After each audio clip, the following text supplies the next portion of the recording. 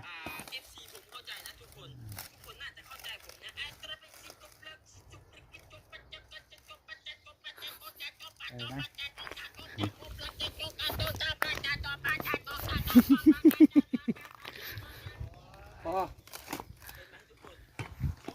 ได้ละ ผ่านไป3แล้วนะครับ ท่านผู้ชมอากาไปต่อ พอแล้ว มูมาสวนนี่ พอ เออ จบไปอีกแล้วเทป1นะอากาว่าอากาดู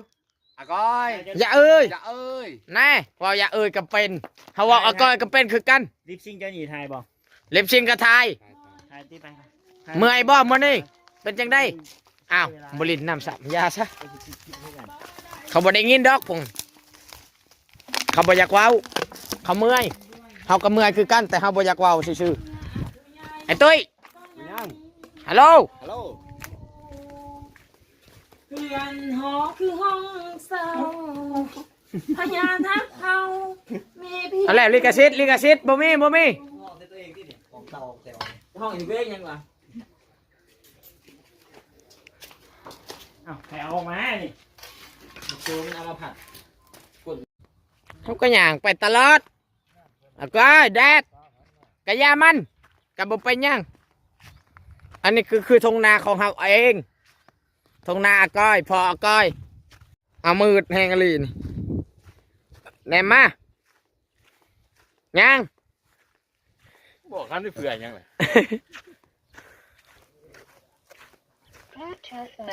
บลูทูธแมวก็คือบลูทูธแมวยามนี่แหละอันนี้ก็มือกล้องได้ลูกได้เมียแล้ว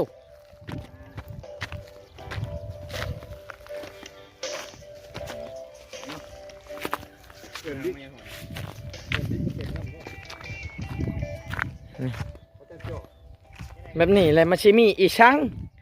อากาเขาไทยชื่อๆดอกมาเป็นให้อายเราห้าอากอยให้มาถ่ายนำ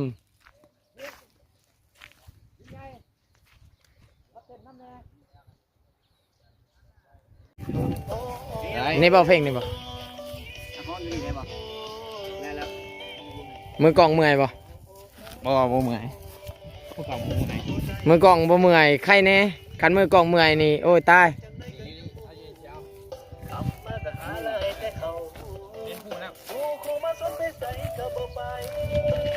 อันนี้ก็คือเบื้องหลังพ่อเลยนะขี้ขานถ่ายแล้ว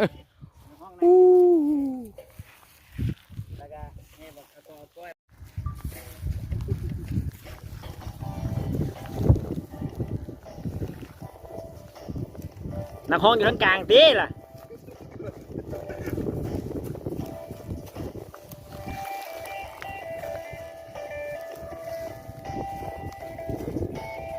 พี่น้องมาเบิ่งเด้อพี่บ้าเต้น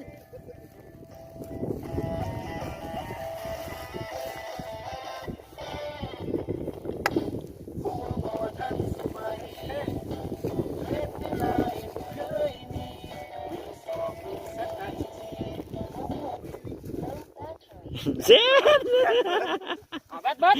ดแบดเอาไปเลยตอนนี้แหละ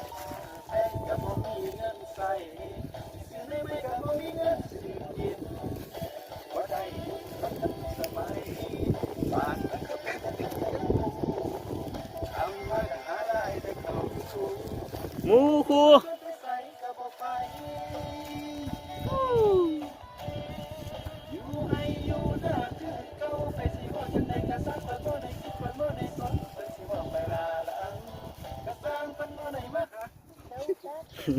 เฮ้ยแบตอีกแล้วเว้ยเจ้าก็ต่อไปเลยเอาไปเอาใส่เบิร์ดดอกห้องไปโลด ได้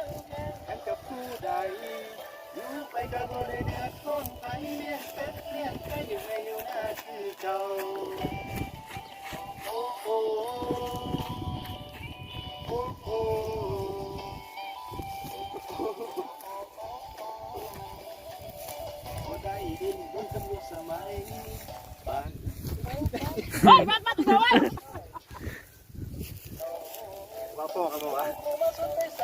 มาเอาหุ่นจุดท้ายนี่ อยู่ให้อยู่หน้าคือกัน ไอตอนขี่รถก่อนไป ตอนนี้เขากำลังชิมเมื่อน้ำแล้วก็พอตอนนี้เขากำลังเมื่อถ่ายแบบง่าย กับอีกสากหนึง ๆสากหนึ่งก็น้อยเดียวหนึ่งเนาะ สากโคตรพักโคตรหยาแล้วก็บูมาส่วนไปลินเนาะ แมน ก้อยกับสิบ่ไปใส่เพิ่นสิเข้าไปเข้าฮู้เพิ่นว่าสิ เขาฮู้กระปูแมนอากอยดังๆแน่อันนี้ก็คือ FC อากอยน้อยเดียวแต่มันก็ไล่ ไอ้คุณรู้จักแบกคือไหม